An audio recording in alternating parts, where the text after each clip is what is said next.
Collective. Previously, that's really our goal is to build the team back to being a contender for the Stanley Cup. It's not trying to find a way to just sneak into the playoffs. It's trying to find a way to arrive back there and then remain there in contention. And we continue committed to our plan and program to return us there as urgently as possible.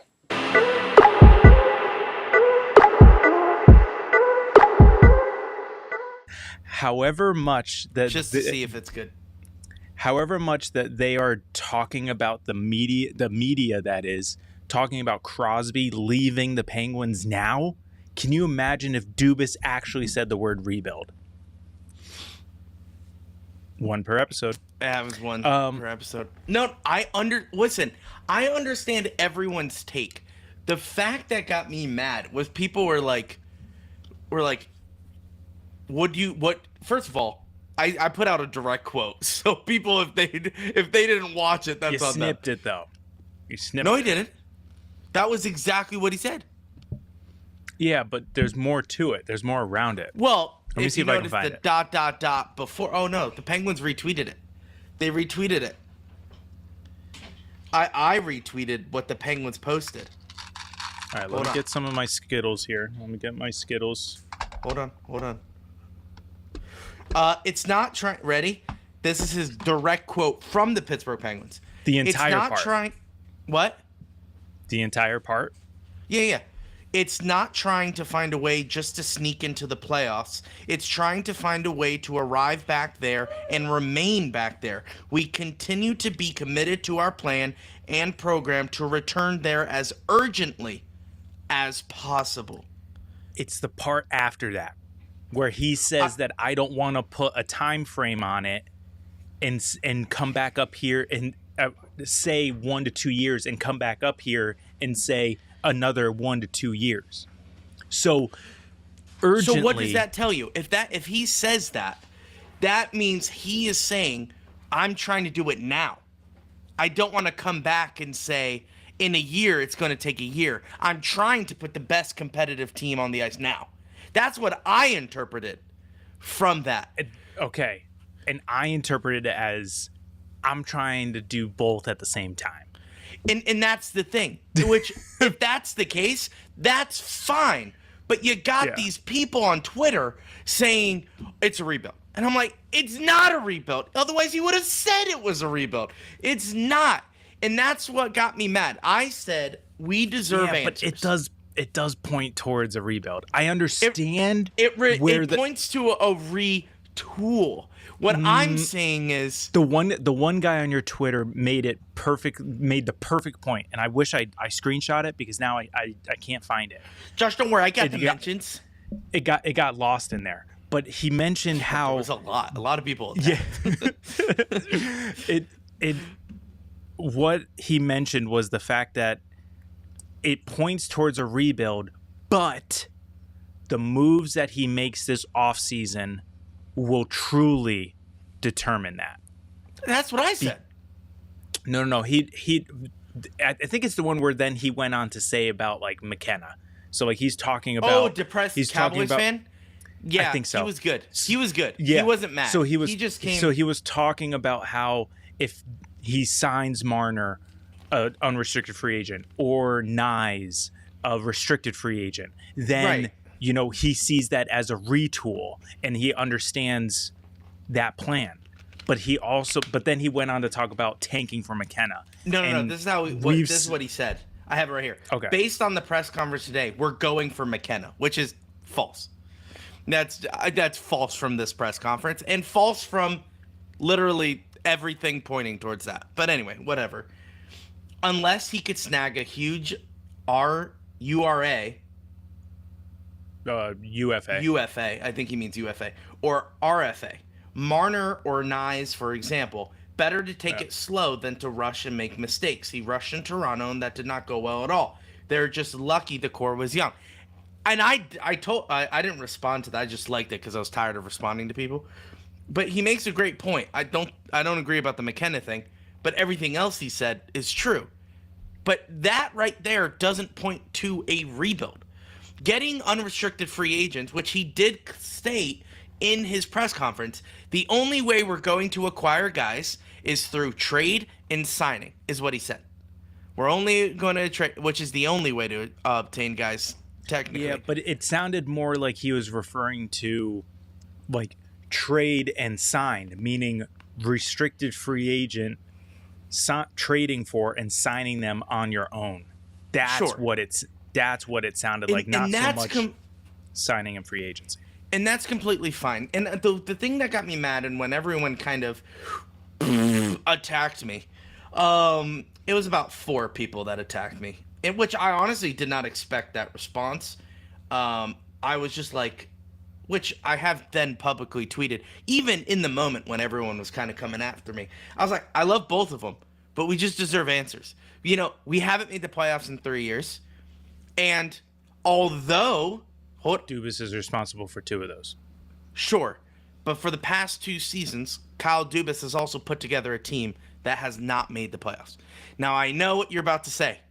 Okay, but he has done all these good things, like obtain draft picks and obtain prospects and help rebuild Wilkes-Barre and Wheeling. And you wouldn't be wrong. You're absolutely right. And I like those moves by Kyle Dubas.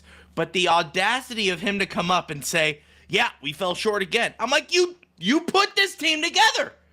I'm like, and I know what he said. He said, I actually felt better about this team than last year's team, even though we were worse in the standings than we were in the season prior. I heard him say that. That's what he said. That's not me pulling anything out of thin air. That is exactly what Kyle Dubas said. Now, what frustrates me is that he comes up there and they say, oh, what are we doing about a goaltending change?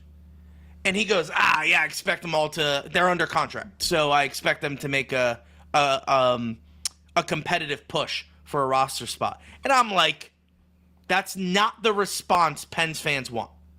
And he knows that. He knows that. But he is saying things like that, and then in contrast says, for Erik Karlsson, his actions don't match his intentions, which is absolute crap, in my opinion. Hold on, before you react. You're absolutely right. Erik Karlsson wants to win a Stanley Cup. He is here. He sucks. He's not good. I think we all can point to that. Yes, 3-time Norris Trophy. Where's that guy? I think we all can ask, right? You're right. So why don't you put Ryan Graves on blast? Why don't you put some other players on blast that didn't make it up? What about Tristan Jarry? What about Tristan Jarry? He said, oh, yeah, he's going to have a hard time. Now, he had a hard time this season. Now he has a harder time to prove that he belongs in the roster, right? That's what he said. And I'm like, so that's okay. But not Erik Karlsson. Not Erik Karlsson. That's okay. Tristan Jarry is struggling. You had to send him down to the AHL after you signed him to a 5-year deal. You, Kyle Dubas, signed him to a 5-year deal. Then you had to send him down to Wilkes-Barre. You had no response to that. You had no consequence for your actions to sign Tristan Jarry to a 5-year deal, and yet you had to send him down to Wilkes-Barre. And he goes, I was really proud of Tristan, how he responded. Oh, what? He had a great 10-game stretch at the end of the season when nothing mattered and you're proud of him? Oh, I'm sorry. I thought this was the big leagues. So, and it is because he just put Erik Karlsson on blast in front of the entire NHL. You saw it. I saw it. The whole entire NHL saw it. People are reposting it. His actions do not match his intentions. That's the quote. That's the golden quote from the presser for Erik Karlsson. And I'm like, okay, that's fair. But you didn't say anything about Ryan Graves, who was absolutely atrocious. Oh, whose signing was that? That was you. That was Kyle Dubas' signing. And he signed him long term. No consequence for that one, I guess. I guess we're in the rebuild, right? I guess we signed a young defenseman that showed promise in New Jersey. That was a rebuild, right? That was a retool. You got me there. Oh, yeah. Oh, and what about the Rucker-McGroarty trade? Is that for now, too? Or were we supposed to hold on to Braden Yeager, who was actually a longer-term deal? I thought that was a rebuild, is to let your prospects grow. But we traded for an equally talented prospect to get him in now. So what's the thing that we're doing? And here's the thing that I got upset. And this is what's going on here on Twitter land, is that I get upset because I have a list of questions that the media, all of them, had the audacity not to ask, which is... Before you get into those, can I respond to go ahead. everything Go that ahead. you were just presenting? Yes, Josh, go ahead. So, Graves. Yep. There's a very good article that was just put out by Taylor Haas. Josh, We love Taylor. do we have the link? I do not. Link is in the bio. No, I'm Josh, kidding. don't I don't know if mention it'll. I don't know if it'll be in the bio. But It won't, Taylor. Go look it up yourself. he talks about the struggles that he had not this past season, but the season before, and how he has grown. And he feels that he is a better hockey player today than he was when he first got to Pittsburgh, which I agree. You can say what you want about his play, but he is a better hockey player now in 2025 than he was when he first got here in 2023. 2023, Yeah, yes. Sure. Been 2 years. So that I understand the frustrations with him, but you're not. His play alone has shown enough to everyone that he has not lived up to his contract. He has done it for 2 straight years to not live up to that contract. Sure. Okay? So he's not going to call him out. His play has done it enough. Oh, wait. Hold on. Carlson, I get where he's coming from with Carlson, because Carlson came in, like you said, 3-time Norris Trophy winner who said he wanted to go to a team that's going to compete for a cup. And he has not played up to that level of expectation at all. Agreed. And say what you want, but those two have completely different levels of expectations. Sure. Graves and Carlson. Carlson is the type of expectations that's going to push you over the edge and carry you through the playoff run that can get you to that cup. So Agreed. I'm fine with him calling him out and not calling out Graves, because they're two completely different players.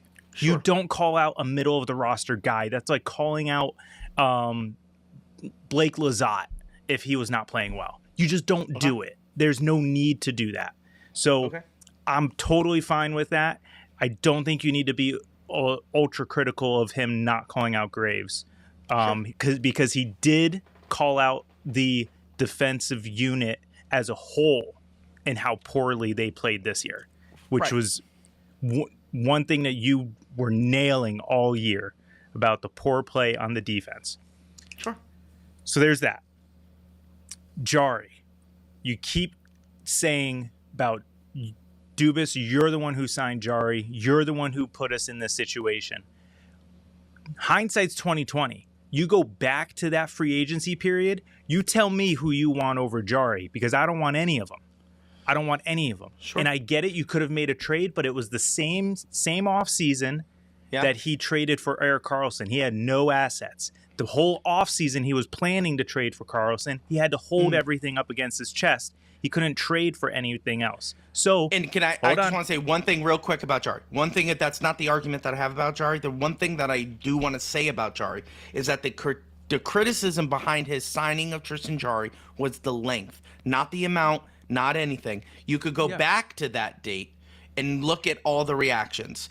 Hey, we don't mind. Shots. Yes, everyone. We even responded saying, hey, we don't mind it, but 5 years is a little too long. You don't know how his play is. We even said that. So that is the criticism that I have of Dubas on Jari. Continue.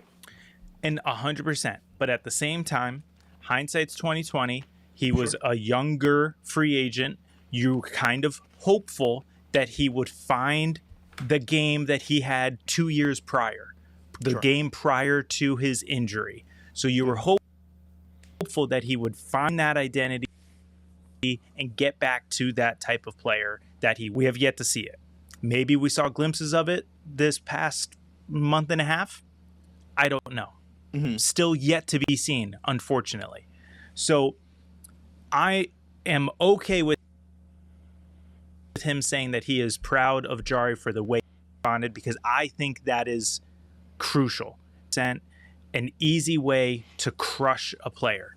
You send him down to the AHL after being in the NHL for like 5 years. That could absolutely crush anyone. But he responds to the action, and he comes back, and he gets better. I'm not saying that he gets to where he was that we're referring to. Not saying that. Just saying that he responded. He played better. So I'm fine with him, throwing some flowers at Jari, saying that he played well. Because what were we saying during that entire time? This stretch after the AHL stint was an audition tape, not only for the Penguins but for the rest of the NHL. And we talked about it on one of the last episodes. Josh and Louie did an article where it came out and said building that would not be surprised if Jari is back on the team at the start of the season next year. Now, anything can happen in this offseason. Just because he is saying right now that Alex Nedeljkovic, Tristan Jarry, Joel Blomqvist, and he actually mentioned Sergei Murashov. Sergei Murashov. Yeah, Sergei Murashov. Yeah. So he mentioned those those 6 guys as a robust goaltending room, for lack of a better term, competition at the start of training camp. What else do you want him to say at this point? If you say anything other than that, you are essentially not showing your hands, but you are plummeting whatever trade value you regained from Jari. When he went to the AHL, had 0 trade value. In fact, he had no value whatsoever because he was put on waivers and not a single team claimed him. Okay. So, can I have a rebuttal on that real quick? Yep. No, I know. So I'm just saying, just because he says that he's going to has a chance to compete doesn't mean that he's definitively going to be on the roster. Okay. On Tristan Jarry, quickly, he did say his verbatim quote, "I expect them to be back." Yes. That was in his response. So now listen. Okay. And again, you can't release any type of value that you have. He is a player under contract. You cannot say that, he's gone. Okay, that's fine. You can't. Josh, you're absolutely right. Then why throw Erik Karlsson under the bus? Because we're trading him, right? That's the feeling. So why throw him under the bus? You're saying you can't call any player out because he's under contract and he has no value. Well, Erik Karlsson has no value to the Pittsburgh Penguins right now. He's under contract. So it's a direct, what is it called? What is it? The opposite of what he's saying. Contradiction. It's an exact contradiction to what you're saying about Tristan Jarry.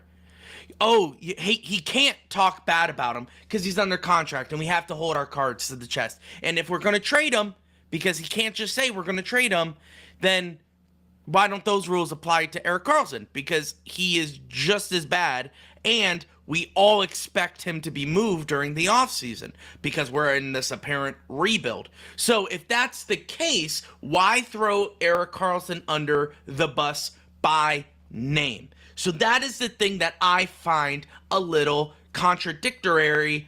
That's not the word. I don't care. To what Dubas is saying. You can't have it on one way or the other. Answer directly. Our goaltending was atrocious this season. You don't have to throw names. Our goaltending was bad. And that's a fact. I don't know what you're protecting.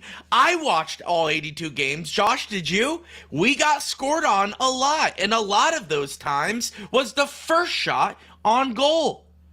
Hey, we led the NHL with that. Our goaltending was bad. It's okay to admit that. If you're willing to throw one player on the bus, why not back up and ride them over again? Here's the thing, I have a problem with Kyle Dubas. He answered honestly about Erik Karlsson. I appreciate the honesty, but don't give me bull crap about Tristan Jarry. I'm proud about how he responded. I'm not. Couldn't he do that earlier? He's a grown man. He's a grown professional.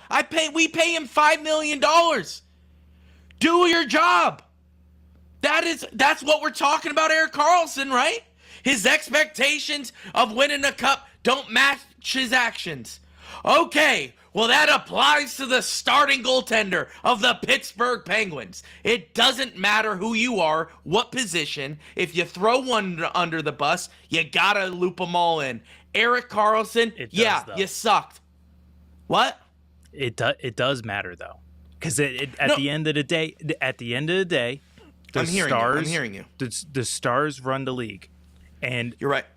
And you can throw Erik Karlsson under the bus, and still trade him with value, because he's got pedigree, he's got 3 Norris trophies, and he still has some level of skill left on him.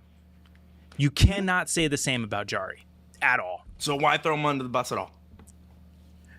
You already said he talked not badly. He stated the facts that the defense was not good. The team needs to make a better commitment defensively. That's what we've heard all season from Kyle Dubas, from Mike Sullivan. That's just the if we're talking politics, Josh, that's the regurgitated phrase from all the politicians. Yeah, no, and this is what this is how, okay?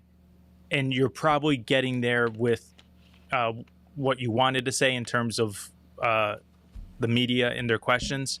Where was the timing of these two conversations? The goaltending conversation was a part of his opening statement. Right. Okay? The Karlsson quote is near the end when he's talking to the media. So it's no longer scripted answers. No, that's not true. Okay, so then where is Erik Karlsson? It was one of the first questions. Oh, no, Erik Karlsson quote? That was later. Yeah. I'm talking about the goaltending quote. Somebody asked him about the goaltending. No.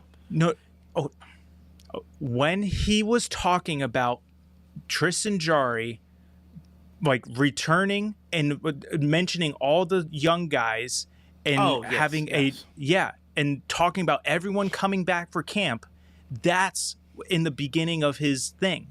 And then someone asked about the goaltending, like what did you tell the Jarry it was and a Ned? two-parter. Like, I think a woman asked it, not sure who it was, but she said, "Do you expect?" That's another thing. Can we say who they are first?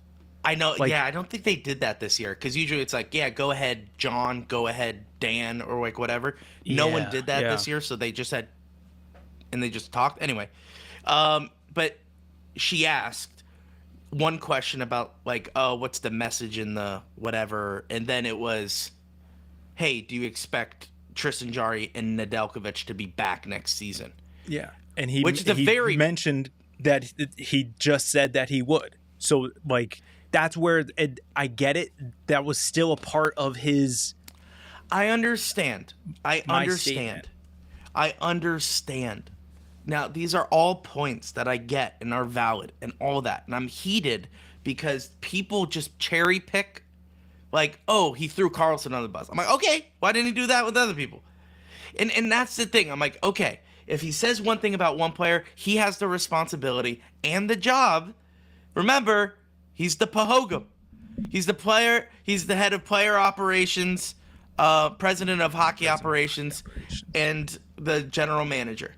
So not only is he just the general manager, okay, he is he literally is his own boss, technically, if you really want to, or they work in tandem, I guess, if you really want to go whatever. But he has a bigger responsibility.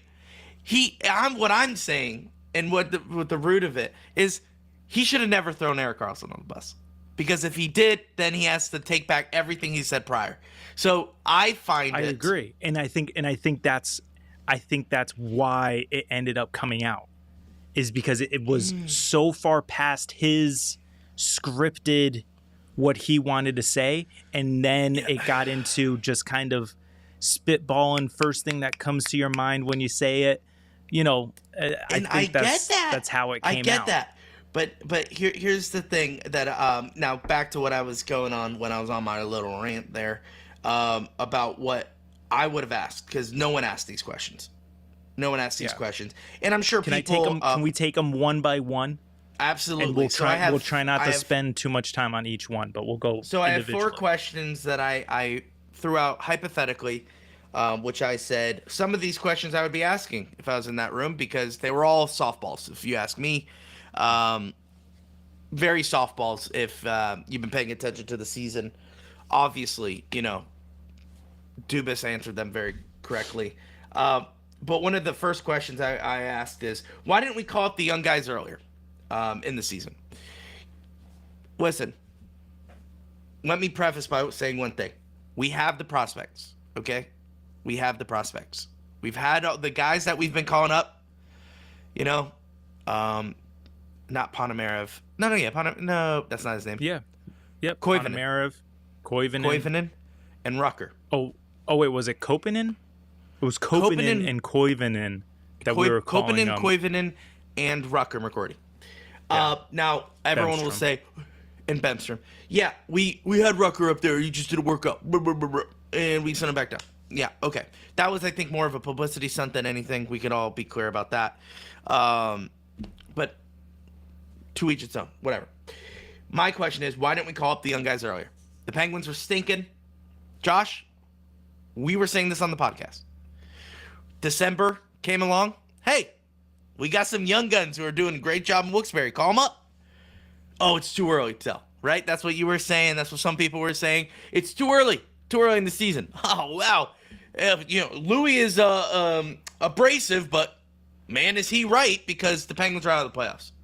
So I don't want to say hindsight's 2020, because I feel like the old man with the sign that the end is near and no one believed. Okay? So I'm holding the sign saying, hey, you should call up the young guns. Why didn't we? Why didn't we call up the young guns when we saw the warning signs? Why didn't we call up Owen Pickering earlier? Why didn't we call up young guns earlier? Why didn't we bring back Rucker McGordy? We didn't at all. We had him up that little stint, and then we didn't call him up until the end of the season when we already knew we were eliminated. Why didn't we bring them up halfway through the season when the season was looking like the end is near, without telling me there was no room in the inn? Go ahead, Josh. No room in the inn. Well, technically, that is kind of the reason. So obviously, early on, December and earlier, so let's just say pre-end of year, calendar year, sure. It's too early. Everyone's still trying to figure themselves out. Montreal, who's in the playoffs right now, had no business being in the playoffs in the beginning of the year either. So there's other teams as well that you can point to that were not playing well that ended up doing well and either got in or got really close. Okay. Sure. So before the calendar year turns, you kind of just hope for the best. And then once the calendar turns, I think that's when you start assessing yourself and gauging trade value for guys and all that stuff. Now, granted, we kind of all knew from early on Marcus Pettersson was going to be dealt. So that's why that trade happened in January. Right. We all knew that was happening. So if you want to say after that, you want to start entertaining calling up guys, sure, I would have been okay with that, because at that point, you then freed up a defensive spot as well as a forward, because you also traded Drew O'Connor. Now, Granted, prior to that trade, you made the trade for Phil Tomasino. That trade, that was a good trade.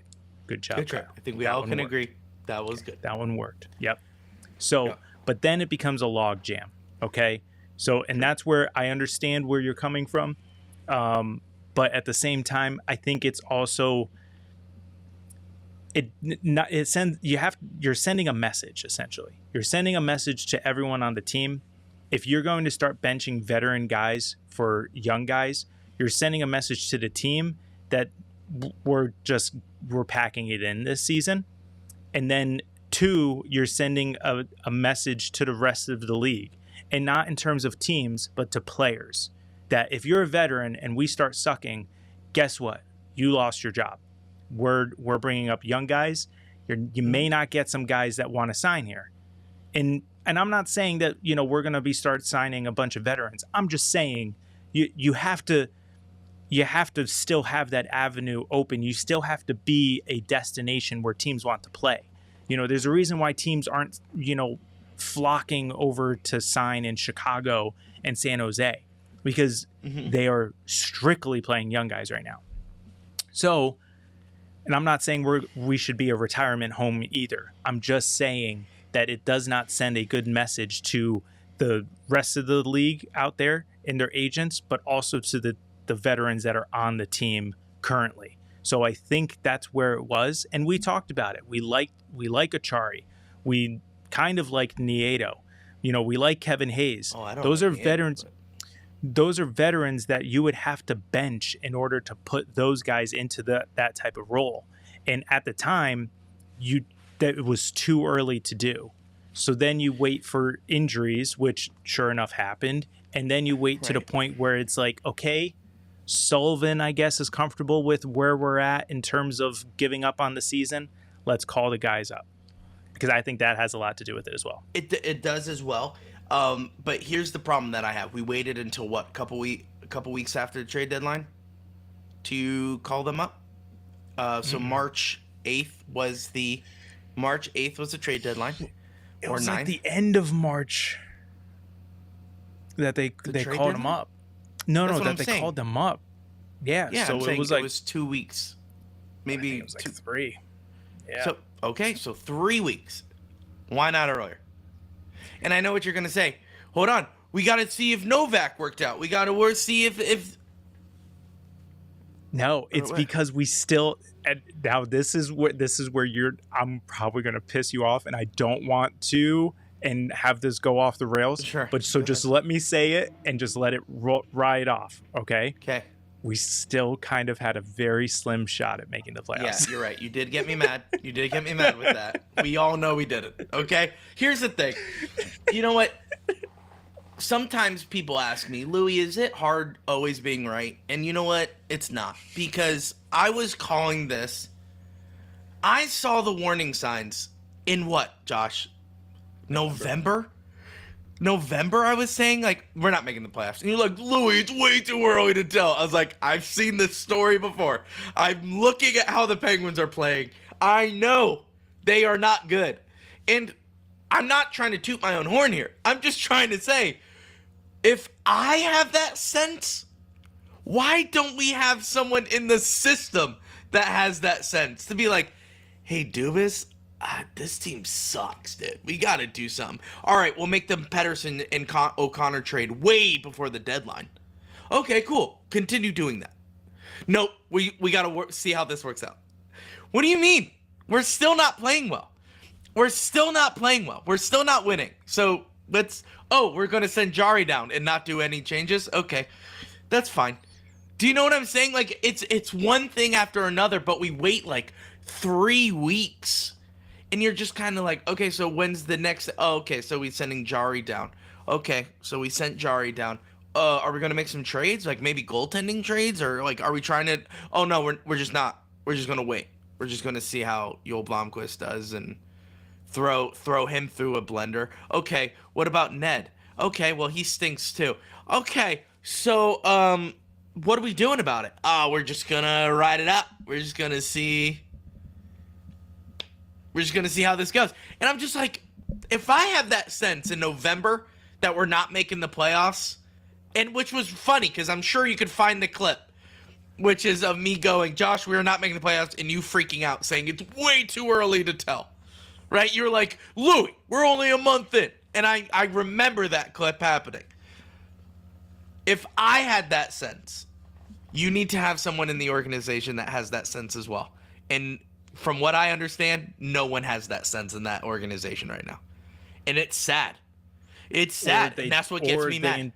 Or they're intentionally ignoring it and won't tell us. Then call it a rebuild. Which is what my argument is. Which is what my argument is. Call a spade a spade. Don't get up there and say we want to be urgently competitive. And then just say, we're just going to see how it plays out. It's like, that's not what competitive teams do. Say what you will about JR. Say what you will about everything that goes wrong with the Hextall. At least they made moves to try to win.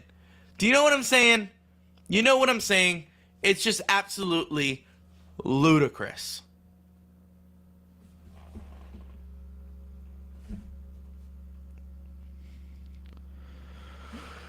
Okay, we're going to edit right there. Yep, edit right there. Until Josh gets back. I ended with... Josh, you're frozen.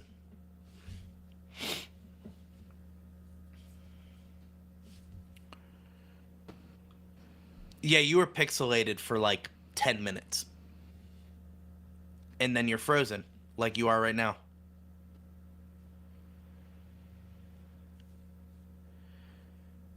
And now it's frozen on you just closing your eyes.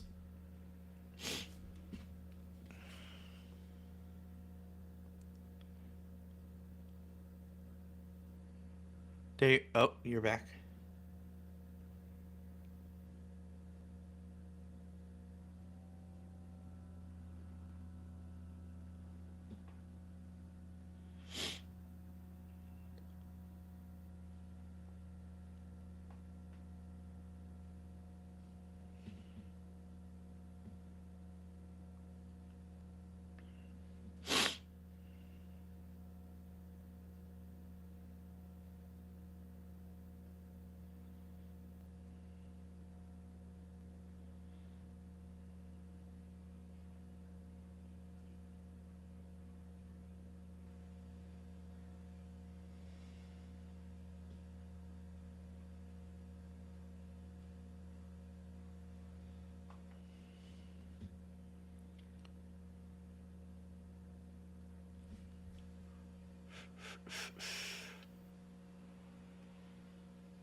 You're good. Everything is like crazy slow. Yeah, so you were like robotic and you went really pixelated there, but you were still reacting. So I was like, okay, we're fine. And then you froze. And I just said in my mind, I was like, I got to finish my thought and then I'll just end it. Because we do that all the time and then we go, oh no, and then our thought ruins. So I ended on absolutely ridiculous. And I sat there. Yeah. Ludicrous or whatever I said. And then I think start going into the next questions. Exactly. I was just going to say the second question. You good? I think so. Okay. 3, 2, 1. The second question. Are goaltending and defense in for a major overhaul to help the Pens get into the playoffs? Now, before you respond, I know you're going to say, he did mention the defense that needs to be more competitive.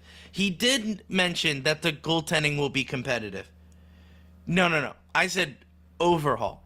I want them gone. I want basically all the defense besides the non-movables gone. Because here's what I'll say. We're not making the playoffs as of right now. Don't care what you say. This team that we have on paper doesn't look like a playoff team. And if it is so-called a rebuild, that whatever, all these guys that we kind of like that were those fringe players like Grzelcyk and Lizotte, they're not going to want to stay here. They're going to want to go and try to be with a competitive team. So if we see those two guys leave, we're going in for a rebuild.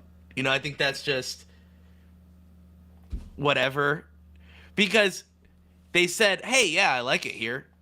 I'd love to return, but that's once again very political. They're not going to say, yeah, this team stinks. Like you have guys on the New York Rangers who say, you want to talk about experiences? How do you think they mess with me, right? Like it was on passing, and they're like, do you want to do an interview? He's like, yeah, I'll tell the truth. I'll tell you everything. This team stinks. It's not as bad as that, which is great. I mean, at least we don't have guys saying how bad it is here in Pittsburgh, whatever, blah, blah, blah. But my question would be, maybe the phrasing isn't correct. Maybe I should phrase it like, why are the current goaltending tandem, why are they still here? The current defensemen, why are they still here? Especially if you threw one under the bus. Why are they still here? Josh? So I think that latter part of the question that you just rephrased, that right there, that's going to be answered at the start of the year. Okay? That so much can't be answered right now. And that's fine. And we don't have to dwell on that, because I agree. That one is probably the weakest of the questions. But my point is, that's all he had to say. Hey, you know what I would say, Josh? Ask me a question about Tristan Jarry and Nedeljkovic. Ready? Well, let's just do a little role go play. Ahead. Just answer it. Just answer it. Everyone's job is being looked at right now. And he did say that for Jarry and Nedeljkovic, that they're going to have to compete for their jobs. All right. That's completely different than what I just said. Every position will be looked at in the offseason. Which means, okay, I'm not saying that they're going to be back. If you're not looking at your roster in terms of how you're saying it, then I don't think you can't be a general manager and not do that.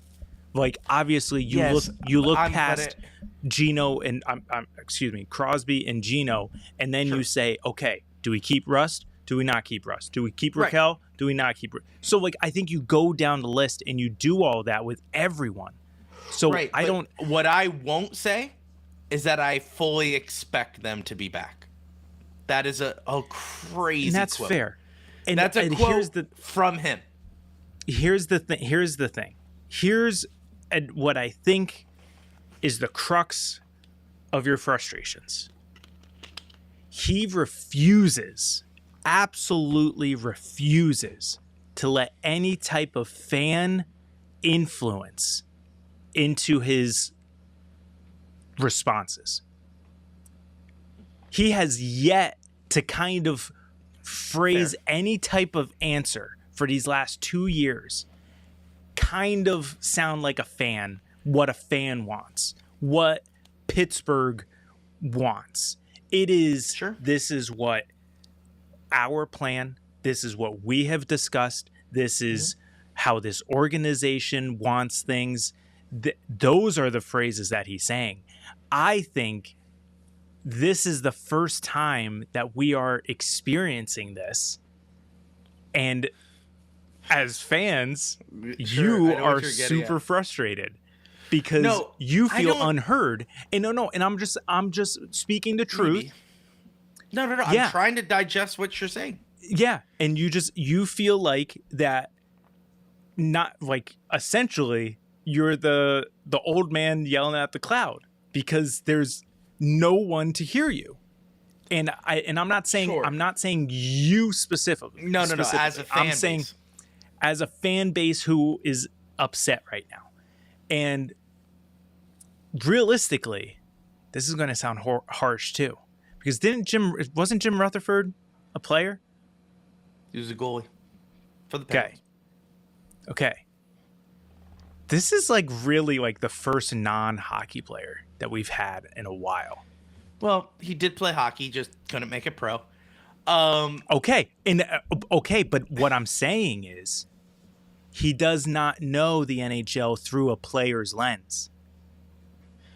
Sure. So I think it's very much business, very businessy, very scripted answers, very CEO-like, and no one likes it.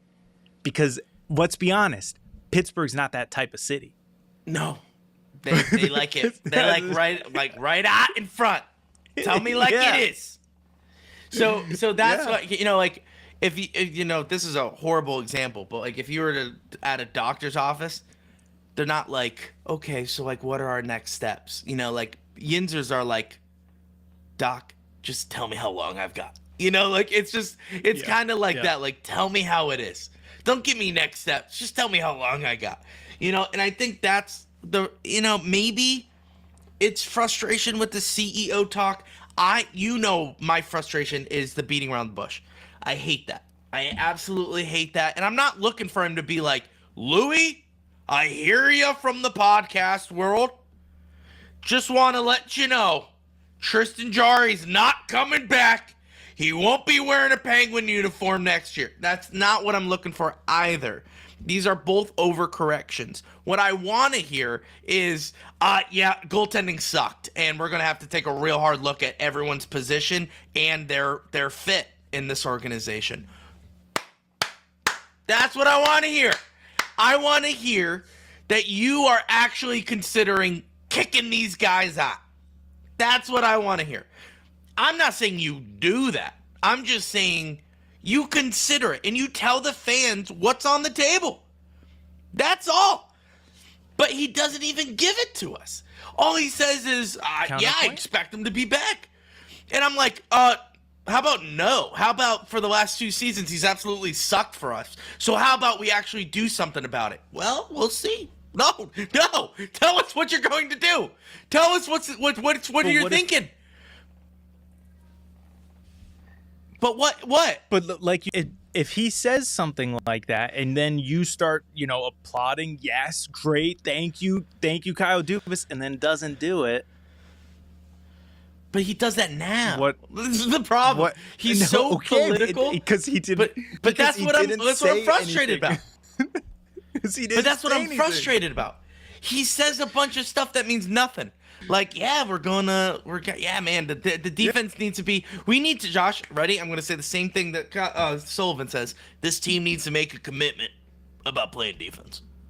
I'm like, cool. Yeah, we all agree. Back checking is a thing, and the Penguins don't do that. And yeah, like, we don't care and we don't block shots. You're right. We don't do that. What are you going to do about the defense?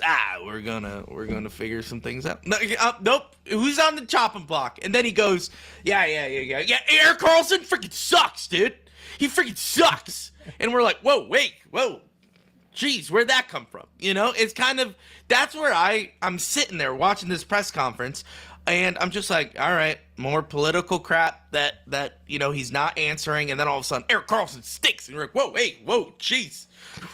Okay, that's the first honest thing I've heard him say, and he didn't even say that. All he said was, very politically, his actions don't match his expectations.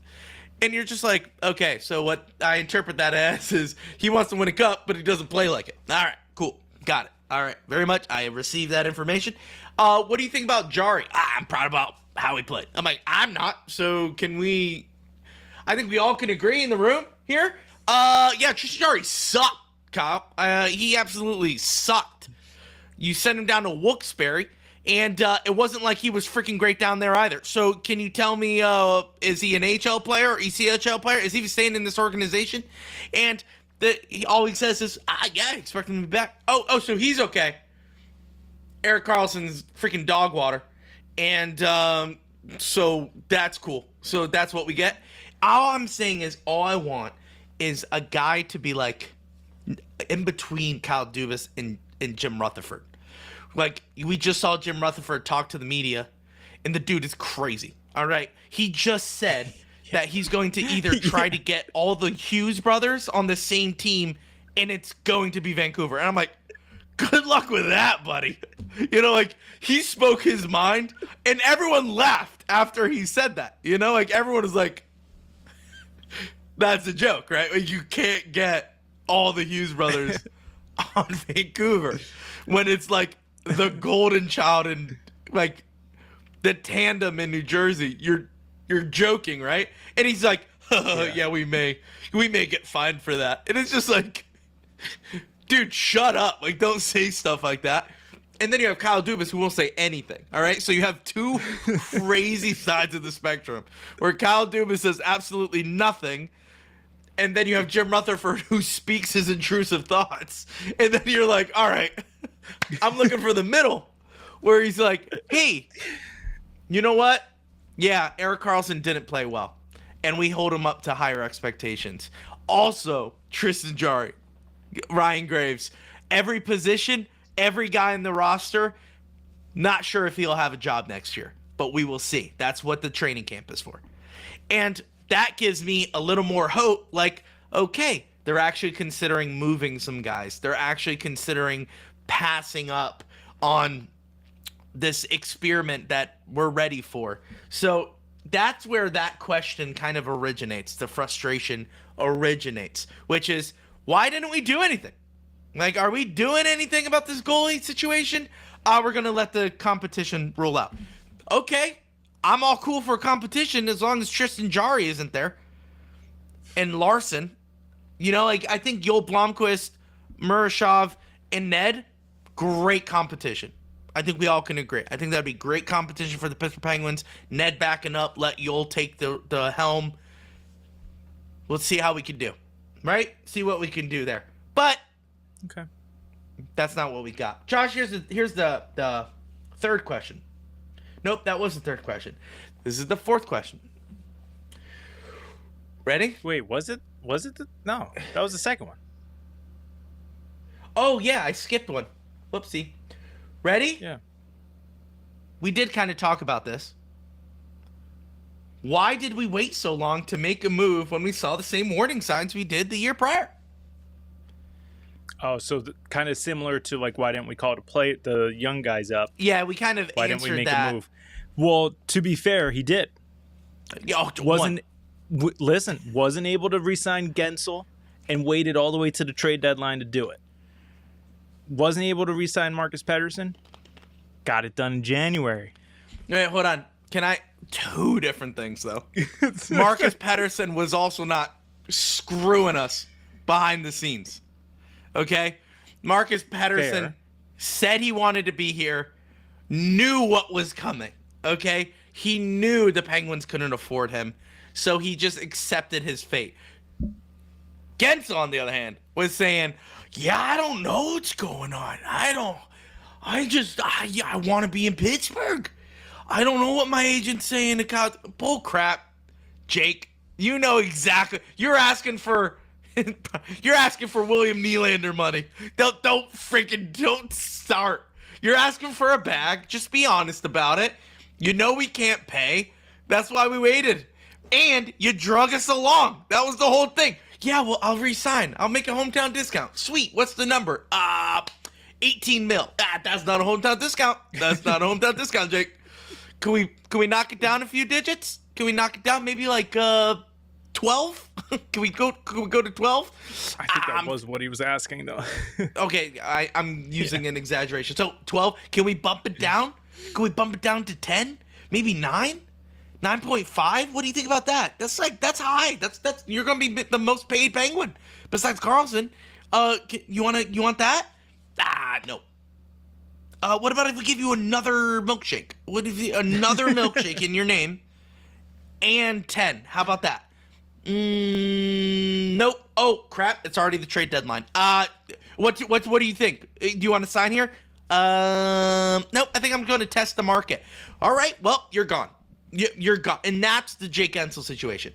I felt like it was the Wild West between Dubas and his agent. Like, who's blinking first? Possible. And then you're gone at the deadline. Pettersson was like, I'll stay, but here's my number. And Kyle was like, can't afford that. Yeah. Okay, we both agree. We're moving on. But we said that if there were going to be moves being made, you told me what is the cutoff time, and I said the new year.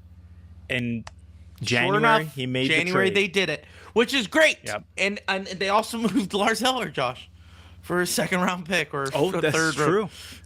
Yeah, But earlier, that was like a weird in trade. November, It was a random trade. December, November. A lot December. of rumors around that trade because it made no sense why to move him. It really was weird. And we could talk about that in another episode of just how. Look at him now. Him and Beauvillier back on the same team. Absolutely. And Josh, they're tied up with Montreal in game 1. So crazy. Isn't this crazy game 2? times. This is game 1. What's the Nope, score? you could be right. It's 2-2. I think it's game 2-2. 2-2. 2-2. I think it's game 2. Josh, you know what? Who cares? I think they played on Saturday. Oh, did they? I thought today was their so. first game. But I could be wrong, Josh. I could absolutely be wrong. Sorry. Doesn't matter. Yeah, so I mean, so going back to why didn't anything get done sooner? It's I don't know. I think as much as Dubas is going to talk, I think this is like a year by year thing. I think he literally is doing this year by year because think about it. His first year, Then what's he the traded plan? for. Listen. I understand. He traded for Eric Carlson.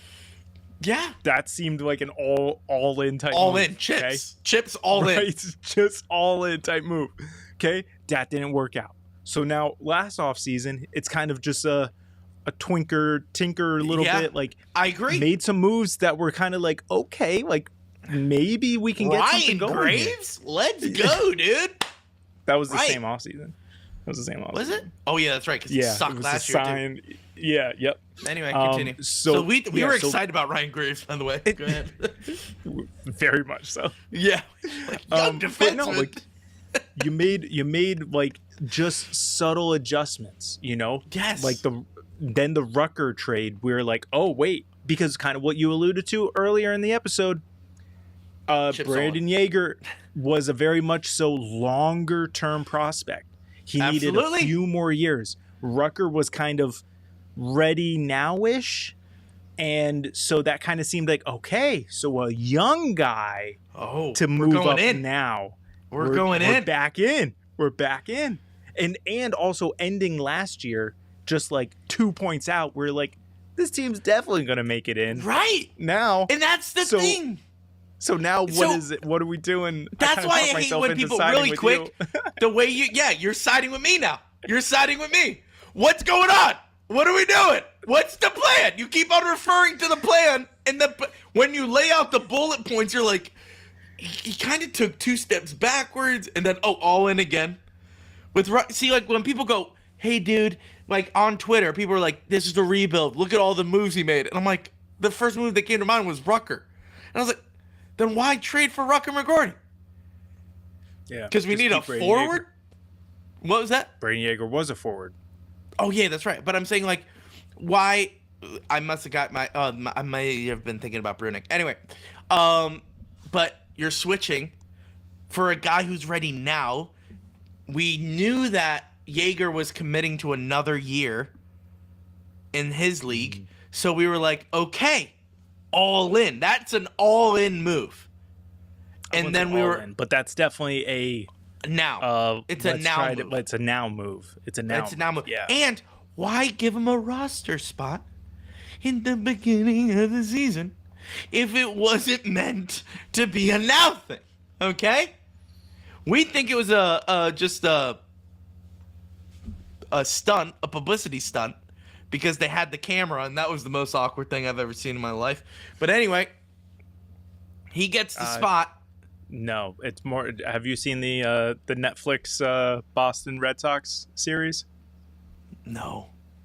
Is it bad? So I don't know. I didn't watch it all. I watched the trailer, and they're trying to they're calling up a pitcher, right?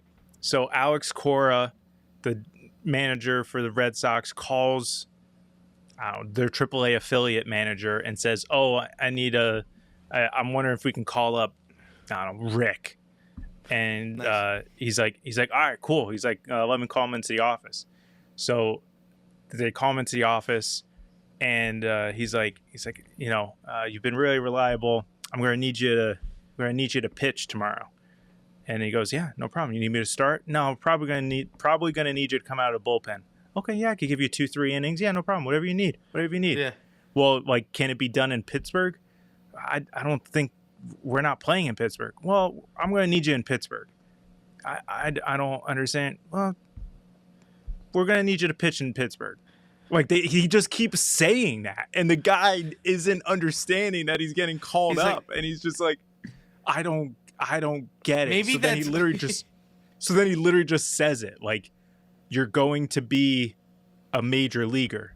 You mean tomorrow? Like, guys, like, yeah, dude, like, yeah. Like, I butchered the delivery, but yeah. There's a camera right there.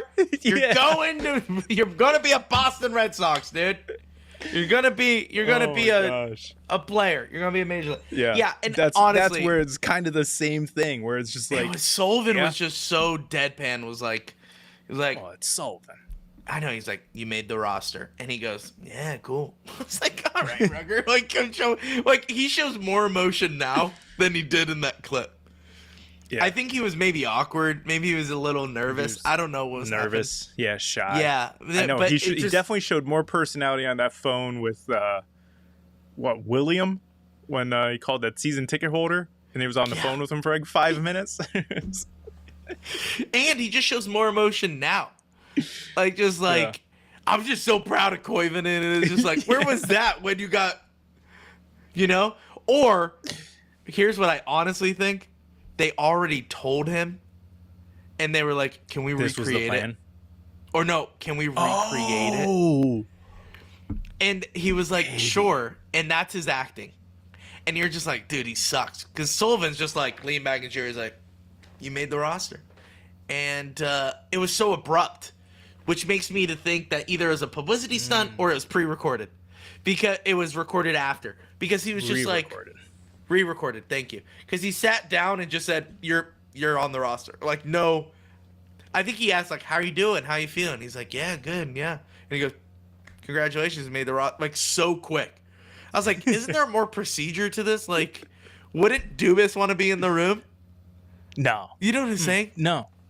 I don't think so. It doesn't matter. No shot. Anyway, it doesn't matter. But anyway, all I'm saying is, so Rucker... You use Rucker, you're going not all in, but you're going for the now mentality. Yeah. And I know what people are saying on Twitter. Oh, it's a rebuild, Louie. Trust me, it's a rebuild. You don't know what you're talking about. You can't understand what he's saying. I was like, he said the same thing last year. Let's be competitive. Let's be competitive now. That was the whole point of the Rucker trade. That was the whole point of other things he made to get us in this position. Tomasino? Early in the season. What a steal. Remember? We all said, wow, what a fleece. What a fleece that we took advantage of Nashville. Because he was a young guy, didn't really get the start he wanted. We'll take him, and yet he's playing really well for us. So you're telling me that's not a move? That's not a rebuild move. You don't see Chicago picking off players that they don't see are succeeding in other places to win now. So it's not a rebuild. And I want to make sure everyone hears that. It's not a rebuild. It does now seem, as we're talking it out, that kind of Kyle Dubas just is flying by the seam of his pants a little bit. You know what I'm saying? As I'm talking and kind of digesting everything, I'm like, does he wake up and go, who knows what's happening today? Who knows? I may sign another Tomasino. I may make a blockbuster trade. I don't know. I may just cut Rust. I don't know. I may send Crosby down to Wooks for the playoff push. I don't know. Get him a cup. You guys never specified what cup. Let's get him a Calder Cup. Add it to the resume. Add it to the resume. Only NHL Hall of Famer to just be sent down after a 20-year career just to make a Stanley Cup, Calder Cup appearance. But that's hilarious. The thing. As I'm talking it up, I'm like, not to be rude, does he know what he's doing? Like, you know what I'm saying? He was fired from Toronto. You know, like it wasn't like it was a mutual, firing. It looked like it was hey, you're out. You're out. And here he is in Pittsburgh, and he's making like a step forward, 2 steps back, a step forward. Yeah, 3 steps forward. Hey, we got Novak, Timmons, Dewar. I'm like, whoa, are we making the push here? Like, what are we doing? Hey, we got 30 draft picks. What are we doing with that? What's going? And now, people are like, it's a rebuild. I'm like, you don't have 30 picks in a rebuild. You got, listen, he's going to trade away half of those things. He's going to trade away half of them. And the reason why I know that is because all 30 picks take in the next 2 years? Like, he's got to use them all in the next 3 years. He's got to use them all or trade them away. You know what I'm saying? That's our only 2 options. So guess what? I think a lot of those picks are going to some places where we need some guys. I think that's what's happening. I mean, you know who I would call, who's been really, really disappointing. May get him for a couple first rounders. Just give us Connor Bedard, Chicago. That's all right. It's just not working out in Chicago. They're sitting through this horrible rebuild, and they're like, as long as we have Bedard, we're okay. We're trying for McKenna. We're trying for McKenna so hard. And they're just like, Pittsburgh comes walking around, I'll give you 5 first rounders. Take your pick. And we're like, yeah, Bedard, welcome to Pittsburgh. I mean, I'd do it. Yeah. All right. No hypotheticals. What is your 4th? Last question. This would lead in. Actually, this wasn't even planned, but this will lead into the rest of the episode. What is the message to the Pens fans who are frustrated after 3 straight seasons of making the playoffs? Because, Josh. Oh, I got this. All right, ready? I know. This is a very softball political home run for Kyle Dubas. He kind of talked about it, but he didn't. It didn't hit home for me. He just said, "Ready? I'm gonna reenact it." Yeah, we fell short of the playoffs again, and I'm like, hey, "That's your job." That's like saying, Josh, I accidentally deleted all the files at a law firm and just say, things happen. And they're like, hey, actually things don't just happen like that. You did that and you have to be responsible. And for him to go, we fell short again. But I feel better about this season than we did last season. And I was like, we missed the playoffs by 2 points. This season, 11 points. We did a lot worse this season than last season. Josh, ready? I'm throwing it your way. Softball. What is the message to Pens fans? Yeah, the message to Pens fans is that obviously this is not the result that we wanted, but we are striving to get better, and our goal is to make the playoffs. And well, he didn't say the goal is to make the playoffs. No. The goal. That's another thing. Be competitive. Urgently. I did not like that. Yeah, see? Do you see the frustration? We're going to be competitive urgently, but the goal is not the playoffs. Okay. No, he said. Kyle Dubas. Yeah. We're going to be competitive in the McKenna race. It's like. Well, no, but he said the goal, that's literally what he said. You can find it. The goal it. The goal is not the playoffs. Which I don't understand that, because I understand that. I get it. Everyone's goal is the Stanley Cup. Yes. That's the goal. I get it. Yeah. But if anyone knows anything about setting goals, it's like you gotta set small ones too.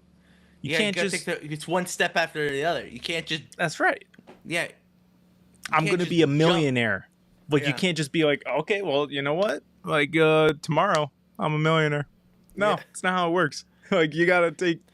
You don't look at your bank account every day hoping that you're a millionaire. You got to make some moves. Yeah. And But okay, whatever. To the go message, ahead. to the message of the Yeah. Penguins fans. Josh, just repeat is- exactly what Dubas said. Yeah, honestly, it is a process that we're going to need to be patient for, and I don't know how you exactly phrase it, but what you want to You've say. already said more than what Kyle Dubas has said. I know. But what you essentially want to say is that you are making the appropriate moves to reach that end goal of bringing the city another cup. Like, I think that's the thing. I think if you just essentially, you can do nothing for the next 3 years if you keep saying our goal is to bring another cup to Pittsburgh. You'll still get the fan support 100%. You kidding me? No, you won't. Ready? Because I'll ruin it for you. Yeah, you will. Is that this year? Well, we got to be patient. All right, so it's not this year. Hey, Dan, it's not this year. It's not. What about next year? He did kind of say that, though. Like, he said we have the to be goal patient. is not the playoffs, but it is to put a competitive team, urgently together. Now, he did say not just to enter in the playoffs, but to be a good team in the playoffs. So you're cherry picking his quote. You're cherry picking the quote. The goal is not the playoffs, just to make it in. The goal, which is what our goal was last year, which was just to make the playoffs, remember? And we missed it by 2 points. Oh, heart-wrenching, all that situation.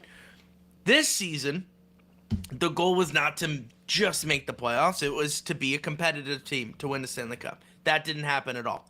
Whoops. My bad. Yeah, that's kind of, you know what? That's what I would love to see Kyle Dubas be like, whoopsie, didn't happen this year. The players sucked. I'm sorry. Thought I did my best job. They clearly didn't play hard enough. Anyway, all I would say is that Kyle Dubas did in fact say that the playoffs are not the goal, but to win the total playoffs is. So, a lot of people are cherry picking his quote, and a lot of people said, oh, that means a rebuild. We're not getting the playoffs. No. He says he wants to make a competitive team. Nah. Not later. Nah. That's what he said. Urgently. He said urgently. He did not say now. Josh, let's define urgently. Is that in a year from now? Is that 2 years from now? That means now. Urgently when? But he dang it. I'm trying so hard not to You can't. That's what I'm saying. But like, he says urgently, but then he says I'm not putting a time frame on it. Yeah. So what is it, Dubas? Like, how do you not put a time frame on urgently? And I'm being called out as this guy who can't comprehend his messaging because he doesn't have a clear message. Hey, we want to put a team that's competitive in the playoffs urgently. Cool. When? I don't know.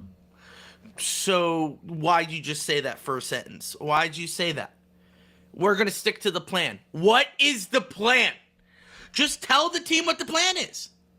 Hey, guys, the plan, this is what he should have said. Hey, we're going to make some moves. We're going to try to be the most competitive team, but you need to be patient with us. Josh said it in his messaging. All Kyle Dubas has to say is that one phrase. We need to be patient during this time. That would tell me all that I need to know. Yep, rebuild. It's a rebuild. But he doesn't say that crap. Instead, he goes, the goal's not the playoffs. It's to win the freaking cup, my guy. And we're like, when? Urgently. But I can't tell you when. It's like, okay, well. But then he goes on to say that, like, Crosby wants to win. And during this time of not winning, he's going to be grumpy. And it's like, okay, wait. So we want to compete. We want to do urgent things now. But Crosby's grumpy, so we're just going to tell him to be patient. Yeah, it's like lost. And here's how I know the plan doesn't exist. Now that I'm talking it out loud, the plan doesn't exist. You have Fenway Sports Group verbally telling other people, okay? This has been with Josh Getzoff. You can find this clip. They go, yeah, we publicly apologized to Sidney Crosby for not making the playoffs last year and told him verbatim, we will do better next year. Hey, Fenway, we did it, okay? So what's the plan now? To go all in, right? To give Kyle Dubas unlimited amount of money to kind of, well, there's cap space, but unlimited amount of resources to go get a player like Mitch Marner. Go get a player that can help this team win. Rebuild the defense. Get the goaltending back to where it needs to be. Maybe that means parting ways with my favorite player of all time, Andy Chiodo. Does that mean that? Yes. But I'm sick and tired of hearing the rhetoric. Oh my gosh, we're going for McKenna. Guys, we landed at 9th this season. 9th. You think we're anywhere close to getting to McKenna when teams like San Jose, Chicago, and Anaheim exist? Good frickin' luck. Nashville. We can't out-lose them. We can't out-lose them. And I know what you're thinking. Oh, as long as we under in the top 13, we can win the lottery. That's such a percentage. What is it? Like a 1% chance if we end in the latter part, top, like in the 5 to a 13 spot, that we will get the first pick overall. That's why the lottery exists, to keep teams competitive until the end. Because guess what? It doesn't matter. It doesn't matter if you end with the worst record. You could definitely not get the first overall pick. It doesn't matter. It just means that you have the greatest odds to get the first overall pick. That's all. Right, That's but that what it means to be look the at worst team Pittsburgh when we got at the end of the Crosby. regular season. We were not projected to be the worst team. It was the out of the lottery. Well, we were the second or third. And when people said, but we were second or third. But my point is that we weren't the favorite to win. Yeah. It was like we were top 3. You're right. It was what was it? Who was it? Anaheim. I don't know. Penguins, and I'll just throw Montreal just because Washington? that was his favorite team. Washington, because I don't think it Ovechkin was was drafted same year, wasn't he? Yes. Or was he Right? drafted the year prior, but because of the lockout didn't play? No, you're right. There was the same, because he went first overall, though. Wait, so he was the Ovechkin same went first draft as overall. he was the same draft as Malkin. Malkin? Same draft as Malkin, because he went first overall with Washington.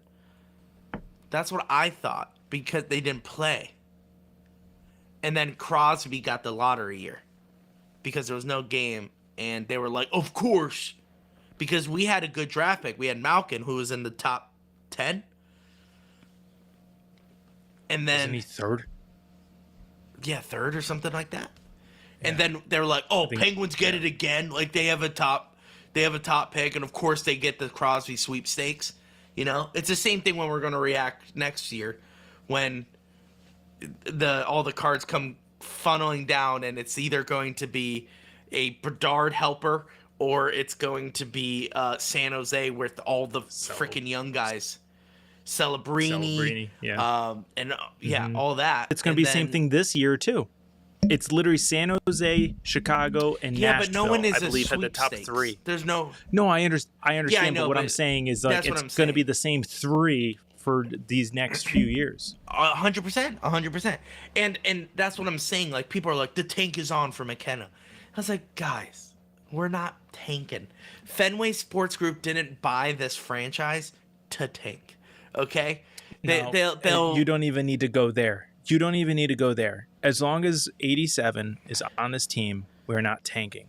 We're not and even tanking. if we That's are fair. tanking, he is too talented to let us accidentally lose.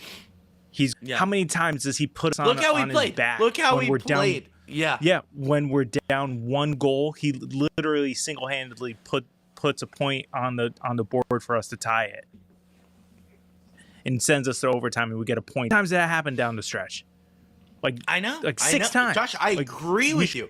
I agree. Should have been top 5. I agree with you. And I know. I hate the yeah, and that's what I'm hearing. And those are the people that I was arguing with today. because they all mentioned McKenna in their arguments to me. Yeah. And I'm just like, what do you mean? We're not going for McKenna. And That's off the table. I can understand the rebuild argument. You wanna argue the rebuild. I'll sit there and listen and hear your points and all that, and kind of agree with you for most of them.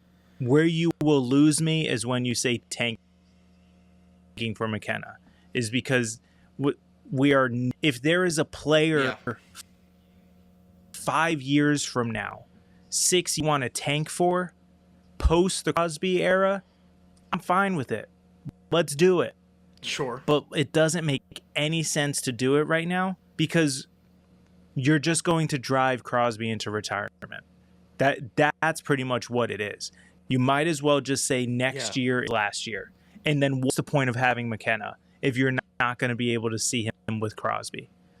Like, I'm just being 100% honest. Like, what's the point? As great as he is, it would make no sense. No sense. Because he could, and this is going to sound horrible, but he could be like Bedard. And maybe Bedard is just having an off year. But what if this is Bedard? What if this is him? Yeah. You know what I mean? That's a very solid point. Then the tanking meant nothing. And that's what irritates me. Because I know I've heard it from a few people. They hate when I compare it to other sports. But what happened when the Sixers tanked for Ben Simmons? What happened? He was supposed to be the next, Magic Johnson. Where is he now? On his sixth team, barely playing. Like, come on, man. Like, tanking hardly works. Like, the Sixers would trust the process. There's only one guy that they got. Unless it's for people like Mario Lemieux and Sidney Crosby. Now, we didn't tank because it was a lockout season. At the time, I understand, but they had the same level of hype. Those picks panned out. And I'm sure we can find other guys that had hype but did not pan out. So that's my argument. That's just my argument. You're absolutely right. And we're on agreement. We're both in agreement. Look, we are not tanking for McKenna, nor do we want to tank for McKenna. He's going to be a great player. Cool beans. But he won't be a Pittsburgh Penguin. Unless the Penguins go, we'll trade you the entire team but Sidney Crosby for McKenna. Maybe that's a different story. But as of right now, there's no way the Penguins are going to tank for McKenna. Hear it here first. The Penguins are going to go all in this offseason. I'm telling you. I have a gut feeling. You're going to see some key defenders come to Pittsburgh. You're going to see some... Listen, just like you mentioned, why aren't we talking about Jari? Because you said he wants to keep his cards close to his chest. His cards close to the chest is to go to the Stanley Cup. He praises Washington and how they did it.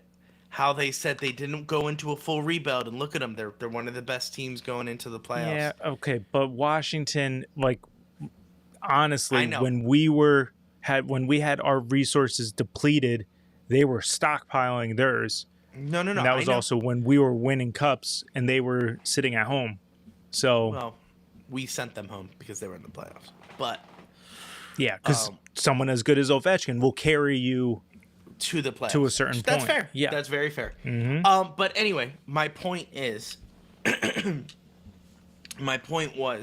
is that the Penguins have all their resources locked and loaded. You want to say a rebuild? Okay, well, we have a bunch of young guns now ready to come up to the NHL. We all love Koivunen, 7 points in 8 games. Wow, he's ready.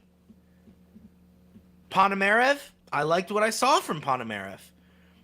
I loved what I saw from Rucker McGroarty. I like what I saw from Brunick and Wilkes-Barre. It was Ponomarev. It was Koponen. Koponen got called up, but he had a Ponomarev is the guy in Wilkes-Barre. I don't think he got called up this year. Mid-season. I think he got called up for a little bit.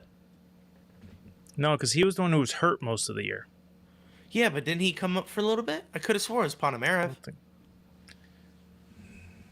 We'll fact check that. I thought it was. Koppanen didn't get called up, but that was at the same time as Koivunen.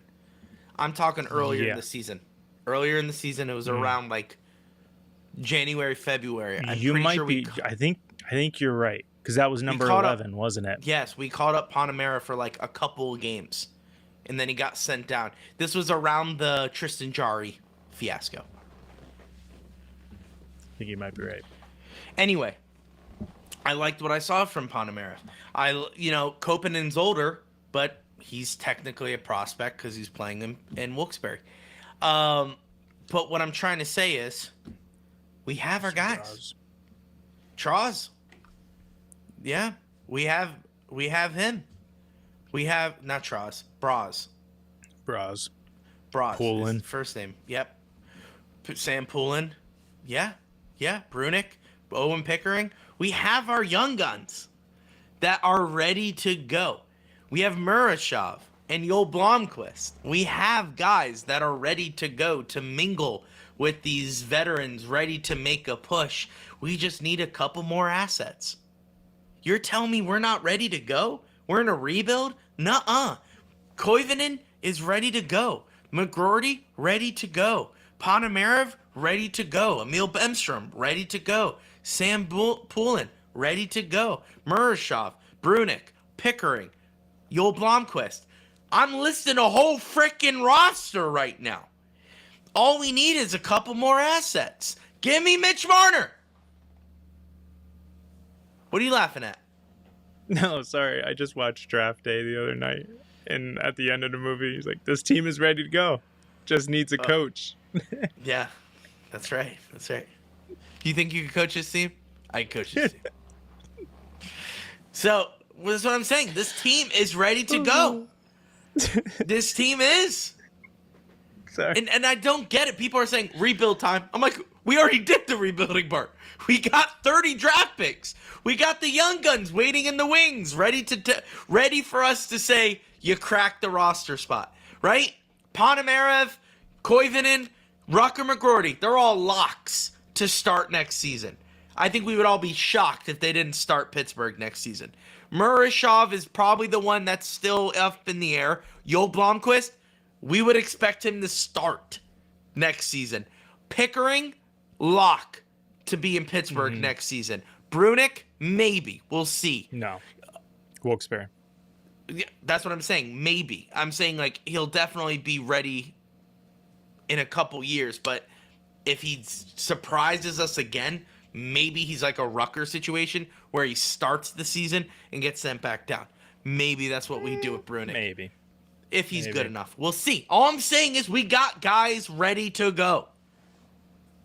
So go out there and get a couple dudes that are ready to play, bring them into Pittsburgh, and you got a whole new team ready to go. Go in there and compete for a Stanley Cup. Get a veteran goaltender if you want, if you're feeling a little spicy. Go in there, get some more defensemen. That's the biggest issue. Defensemen. Be better defensively. You can't have Crosby back checking every single shift. Get these young guys, skate them hard, teach them to back check. We will be fine. Mitch Marner. Give me another guy, Josh. I don't know who's available. We'll do another episode. I know this is very off the top of the dome, but we've been pushing for Marner. He hasn't re-signed. Guess what? First call. I'm waiting until the Leafs season ends in what is it, April? He looked good in that first game, though. Yes, he did.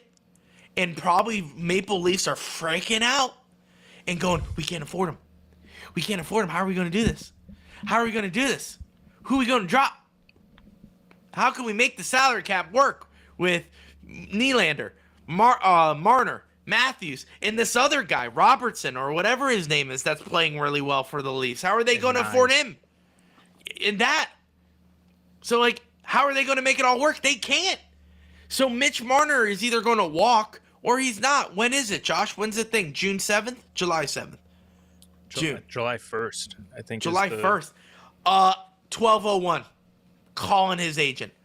Hey, buddy, do you want to win now? I'm going all in. I'm going all in. And I want you to be at the helm. With Sidney Crosby, Evgeny Malkin, Chris Letang, and Josh, I have another shocker for you. We're keeping Erik Karlsson. I actually agree with that. 100%. We're keeping Erik Karlsson. One thing that people won't like, there may be some sacrifices. Like Brian Rust. Ooh. I was going to say Raquel, but yeah. No. I think Raquel is staying. I think I don't know. Because he sees. Can you... Listen, I think he sees. I think he sees it. He's like, listen, if I go on another team, they're so close. Do you know what I'm saying? Like, as a player or as a fan, can't you feel it? Can't you feel that there's just one moment, one event to going on a run? And I think that's okay. Rust is gone. We'll get some good assets for that. And then you'll still. So what you get for Rust is to replenish Wilkes-Barre for all the guys coming up. And then That'll be interesting. you have the money. Go get your Marner. First line, Marner, Crosby, Raquel. Oh my gosh! Look out! Look out! Koivunen, Letang, Tomasino. You mean Malkin. Letang ain't playing center. Did I say Letang? I meant Yeah. Malkin. I meant Malkin, sorry. Malkin, Tomasino, and Koivunen. Rucker leading his third line. Novak. Oh. Come on. This team. Ready to go. Come on. Can't you see it? Can't you? Dubas, give me the phone. I'll call. I'll do a PowerPoint presentation and everything. I'll actually have a plan that I will tell people. I'll be like, this is my plan. I'm trying to get Mitch Marner to Pittsburgh. Maybe pull a Jim Rutherford and say, yeah, I want Mitch Marner to come to Pittsburgh. They're like, he's currently playing in the playoffs right now. I don't think you're allowed to talk like that. Don't care. Find me. First thing, I want him here. I'll meet his demands. Imagine the chaos that you would create if Kyle Dubas just said, hey, everyone, how's it going? Yeah, I think we fell short. Yeah. My main goal in this offseason is to get Mitch Marner here, and I will meet every demand that he asks for. And everyone's just like, I'm pretty sure he can't say that. But now Mitch Marner just heard that. Dude's going to, like, suck for the rest of the playoffs just to get him out quicker. Oh, I would love to see that. I want Mitch Marner, number 16. Pittsburgh Penguins. First line. Weird number. It is. Don't like it. It's not football. Just don't like it. Don't like it. That is weird because Brian Rust is 17, but 17 makes more sense than 16. 17. This is I heard this on a podcast where it's like numbers just feel right with different things. Players. Yeah. yeah. 16 just don't work in hockey. 17? But 18? here's the thing. 16 in anything. Think about any good player. None of them. Who's 16? Joe Montana? Right? Is he the only 16? I don't know. I can't think of a good 16. You could think of some good 17s. Some good 18s, Josh. Good 18s. Good 18s. You could think of some you know great what? 87s. I think just the number 6 is just a sucky number, dude. Yeah, just looks bad. It just looks like, even like when a defenseman, like when Marino was 6, I was just like, yeah, get out of here. What's that? What's that all about? Yeah. Yeah, and like this is 5? Great, But- dude.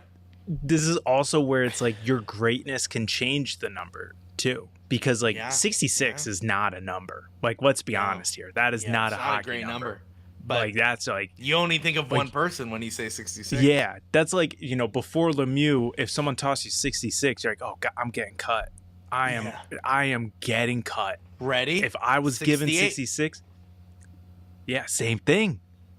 Same thing. Man, I'm on the bottom of this roster. Chopping block. Yeah, 100%. Like, even the 40s. But you know what? To be fair, don't you talk about my 40s. Okay. If you're not a goalie, Yeah, goalie, that's you're a true. forward. If you're a forward like me, number 40, dude, you're low on that depth chart, dude. Well, that's you why are low. Koivunen rocking 41. It's like, dude, you got to change that number next He year. will. Change he will. that number. He will. He'll probably. Do we have a 14? No. Yeah. No. Who's our 14? Isn't Dewar 14? No, Dewar's 19. He took Cody Glass's number. That's right. Yeah. Took 19. Yeah, that's right. Look where Cody Glass is. Playoff. Yeah, how about him? Putting in work. Well, Jersey. he's injured, but Jeez. anyway, Josh. Yeah. This 16. offseason, Pittsburgh Penguin. Yeah. Mitch Marner. when we have Kyle Dubas on next week on the podcast, how crazy would that be? Honestly, if all of this works out, like, we just need to show him all the clips of us Can I saying just this say- and say, listen. can we just have you for 15 minutes? Dude, I've been calling every move you've ever made for the last 5 years. Listen. I don't care a lot about like being a respected like journalist, because we're not journalists. We could give two rips about that. We are fans and we react. That is what this podcast is about. We are not journalists. Let me say it for those people who think we are wannabe journalists like other Penguins podcasts. Okay? We are not journalists. Okay? We are not wannabe journalists. We are Pens fans reacting to news. We don't have a blog. Okay? We are not writers. Josh and I are not writers. We are literally fans reacting to the Penguins news. Because we used to do this after every single thing. Okay? We still do, which is great. This is what I love about the podcast. 5 years ago, before this podcast existed, if Kyle Dubas, which wasn't part of the Penguins, but if the GM at the time, which was Jim Rutherford, said, hey, we have a press conference and I want to get rid of everyone, we'd be like, do you hear this crap? Do you hear what he said? Did you see what he said? And we're doing that right now. The thing that you're just mad about is that you just don't agree, which is fine, okay? We're not telling you how to think. We're telling you what we think. Because guess what? At the end of the day, Josh, it doesn't matter. Kyle Dubas isn't ruling my day-to-day. I got to go to work tomorrow. No matter what Kyle Dubas says in a press conference, doesn't change that. Okay? Go to bed. I got to go to bed. Guess what? Kyle Dubas probably staying up at night, scheming, working on his quote-unquote plan. All right? All right? Whatever that plan may be. Because we just found out he did kind of contradict himself a little bit in his own sentence, which is fine. He's got a plan for that as well. Whatever that situation may be, okay, doesn't change my day-to-day. Doesn't change Josh's day-to-day. Doesn't even change your day-to-day unless your name is Eric Carlson and list off the whole entire roster of the Hey, Pittsburgh Sidney Penguins. Crosby was practicing today. Yeah, I know. He's He was ready. like- listen, can I say one thing about Sidney Crosby? Dude is living, okay? I know he won't say it because he's a good golden boy, Josh. He's a good golden boy. He does what he's told, okay? He has his thoughts, but he still plays by the rules. So in the media, he'll say, yeah, there were some times we left this arena where we could have won some games, okay? That's what he was saying in his locker clean-out day. But I guarantee you, he was like, this is freaking ridiculous behind the scenes. Freaking defense. Yeah. What did he say? What did he say at Pat McAfee? The arena was sold out. And he goes, kind of makes me mad that we're not in the playoffs. You know? Yep. The dude wants to win. The dude chose Pittsburgh. And he is not going anywhere. Okay? So, as long as we have Sidney Crosby, we ain't tanking. We're going all in. And I guarantee you, Kyle Dubas will go to Sidney Crosby for some major decisions. Okay? Just want to let you know. I do believe that he does get notified of things before anything happens. Okay? So Kyle Dubas will go up to Sid and go, hey, the deal's pretty much done, but I'm thinking I'm bringing Erik Karlsson in. What do you think? Sounds great. I think he's just... I don't think he's... No, he's not making the calls like... He's like, Yeah. Don't you ever make that trade again, you idiot. I don't think that's what he's saying. I think they just go to him for a blessing. You know, it's like, it's already kind of done, but what do you think? And he's going to say, I love Erik Karlsson. I've got to know him. I think he's a great competitor. Yeah, I think he's going to help the team. Let's do it. Cool. It's already done. Thanks for giving us your blessing. This season, he's probably like, hey, guys, why don't we make more moves? Kind of pisses me off. And they're like, yeah, you're kind of right. We kind of screwed the pooch on this one. You know what I want to see? I want Sidney Crosby to be Larkin for the Red Wings. Did you see what he said in his press conference today? I did. I was going to bring it up early, but I didn't want to get us off the rail. Oh, Larkin, after the Four Nations and after that press conference, he got a new fan. He got a new personal fan. Just him going like, yeah, kind of surprised we didn't make any moves at the trade deadline. We were kind of a pretty good team. If we had some special guys, maybe we'd be in the playoffs right now. But, you know, guys were pretty upset in the locker room, and the morale's kind of low. So hopefully something will be done about that for next season. And I was like, way to rep that C on your freaking chest, my guy. Saying publicly, because I guarantee you, okay, these hockey players have conversations with the organization. Hey, we need to get younger. We need to get faster. We need to get guys in here. And it probably falls on deaf ears. When it all falls on deaf ears, you take it publicly. And I think that's what that was. Larkin was saying, hey, nothing happened. We sucked. We could have had a couple guys that could have pushed us over the edge to make us in the playoffs, but we didn't. And that pisses me off in the rest of the locker room. Way to be vocal. Sidney Crosby would never do that, which is why we love Sidney Crosby, okay? There are different players that we love for different reasons. I liked Larkin's response because that's what Detroit needed to hear. Pittsburgh Penguins does not need to hear two different stories right now. They need one guy giving us the exact lay of the land, which he didn't, even though some of you may think you know what's going on. You know, Josh, how many tweets did you see today? Oh, I feel so much better. I know exactly what Kyle Dubas is doing. I know the direction the Penguins are going in. I feel so much better. And I'm like, what? I'm still lost on the messaging of this team.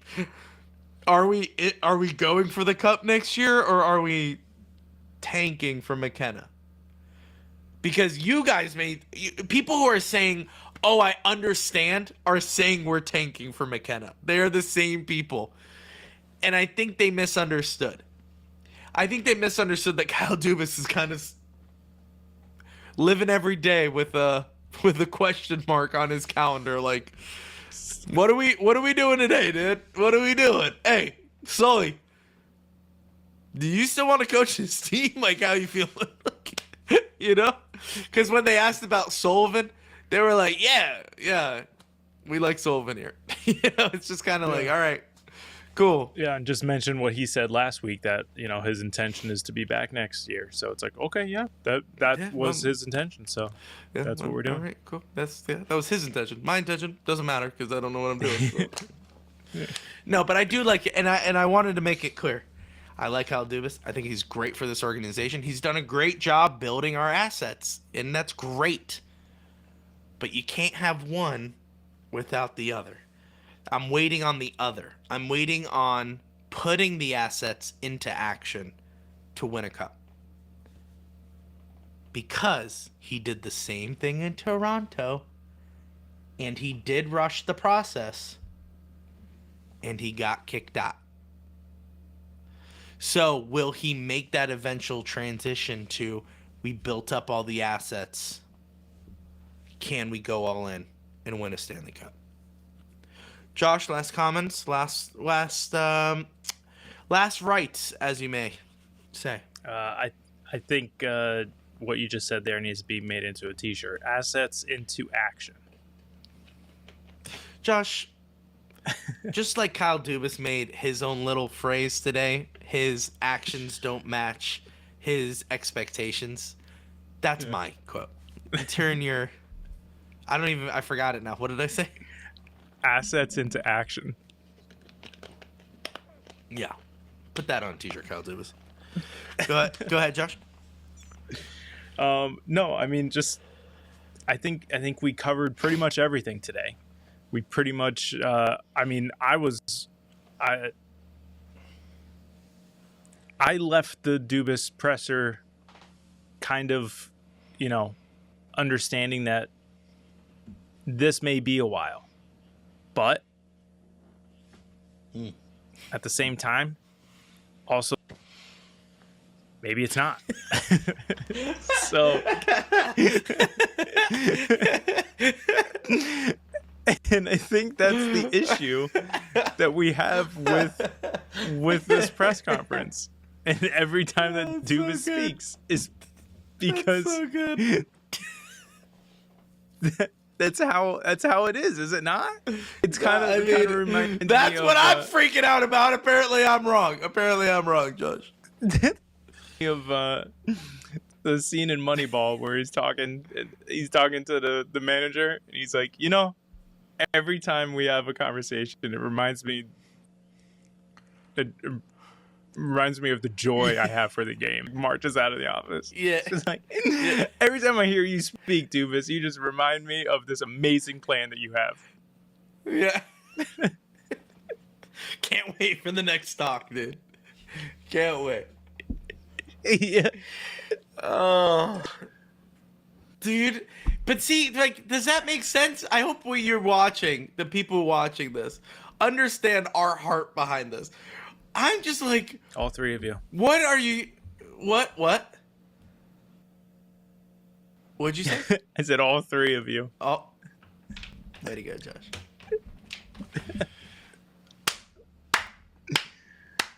We won't show them our receipts. Thanks. Go ahead, Josh.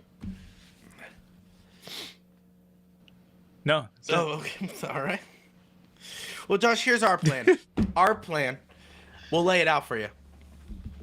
We're going to be following the Wilkes-Barre Scranton Penguins playoff run, Josh. So do you know what that means? I'll answer it for you. I do. What it means is that we will be going live after every single Wilkes-Barre Scranton Penguins game starting Wednesday night. That's April 23rd against the Lehigh Valley Phantoms. So it's a great rivalry. It's out of 3. Okay? It's out of 3.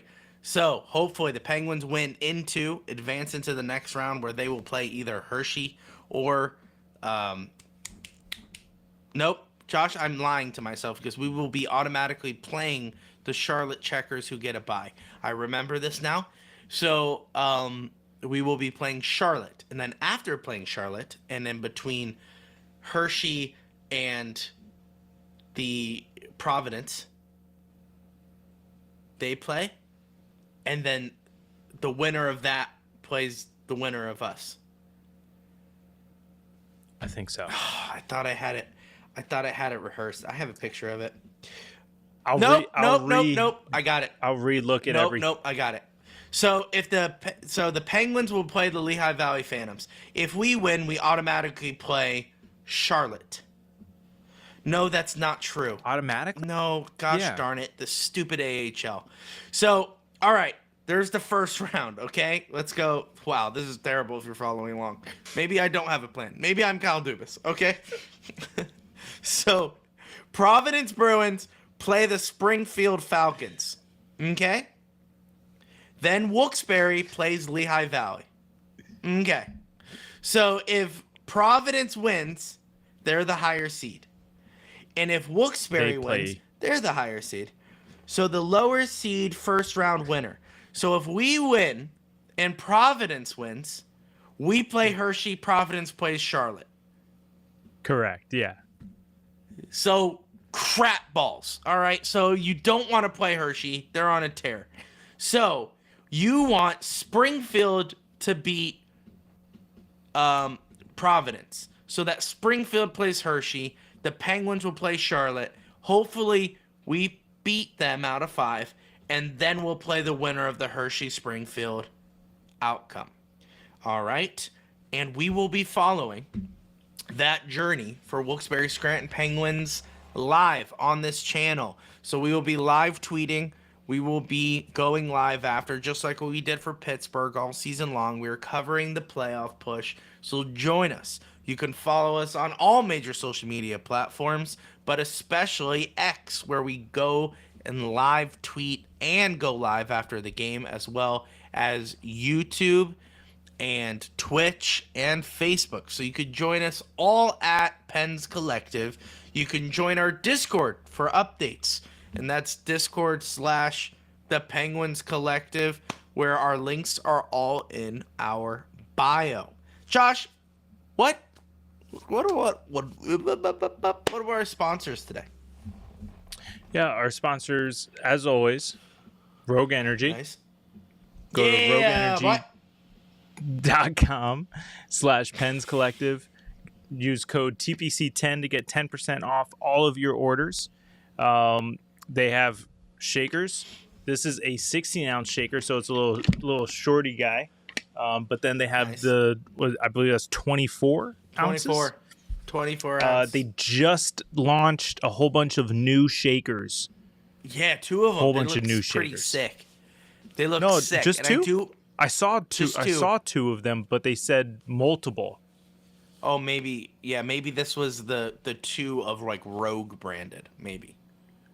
Got it. I understand what you're saying. Like maybe there's Okay. more like influencer brands, but this one is the 2. They have like 8-bit, and it's very cool looking. And also 30% off tubs. So Josh, do you have a tub right there? So wow, you just pulled it out like a magic trick. You were just like, yes, I do. So Johnny the on the tubs, spot.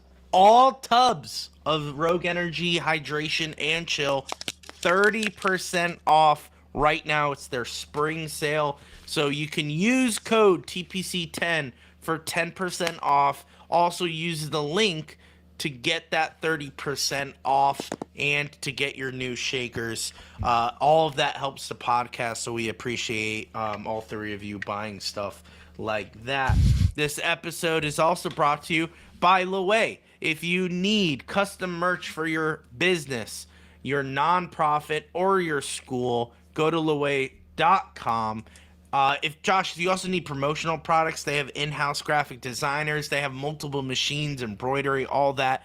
All of it is done right here in the heart of Pittsburgh, so they can take care of whatever you need. All our merch for the Penguins Collective podcast has been done by Louie. So if you like the quality of the merch, you're going to love the quality of your next order. Just go to Louie.com. Guys, thank you so much for joining us. We really do appreciate it. I know this may seem like, wow, these guys are mad. These guys are very frustrated. These guys are very passionate. We just love the Pittsburgh Penguins. Remember, we are not trying to be anything we're not. We are just fans, and we love the game, and we love our Pittsburgh Penguins, and we just want them to win. So, Kyle Dubas, remember that just going forward. Josh, do you have anything you want to say? No, I think that was very well put at the end there. Absolutely. Thank you. Also, this episode just kind of started. So it started mid-sentence because we were already going into it, and we usually record an intro and all this stuff, but not today. This is almost 2 hours of just straight content. So enjoy it. Love it. And this was an impromptu episode. We were going to record later in the week, but this press conference came out, and it got the fire burning. And I said, Josh, we need to record right now. So that is what this is. Guys, thank you so much for watching this episode. We'll see you on Wednesday. Josh, as always. Let's go Pens. It's Crosby on Trinity shot.